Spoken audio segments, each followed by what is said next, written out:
The Shadow at the Window, Part 2. Sarah couldn't shake the feeling of unease that had settled over her since the incident. Every creak of the house, every rustle of leaves outside set her nerves on edge. The days passed in a tense blur, but it was the nights that truly terrified her. She kept the curtains drawn tightly, locked every door and window, and left lights on in every room. But nothing could dispel the dread that something or someone was watching her. One night, as she tried to fall asleep, a familiar sensation washed over her, the feeling of being watched. Her heart pounded as she lay still, listening intently. Then she heard it, the faint sound of something tapping against her bedroom window. Summoning all her courage, she slowly turned her head. The curtains fluttered slightly, as if disturbed by a breeze, but the window was closed. The tapping grew louder, more insistent, echoing through the silent room. Sarah's breath caught in her throat. She wanted to scream, to run, but her body refused to move.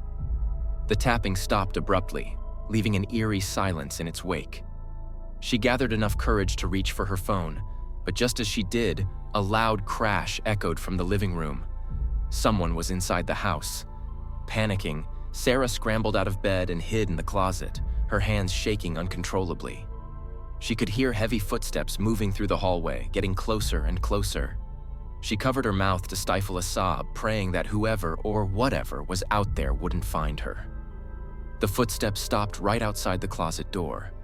There was a long, agonizing pause, followed by the slow creak of the door opening. Sarah braced herself, too terrified to even breathe. But when she finally dared to look, the closet was empty. The intruder was gone. She waited until the morning to leave her hiding spot. As she cautiously stepped into the living room, she saw it. The window she had closed so tightly the night before was wide open, the curtains billowing in the morning breeze. On the floor, in the middle of the room, was a single muddy footprint.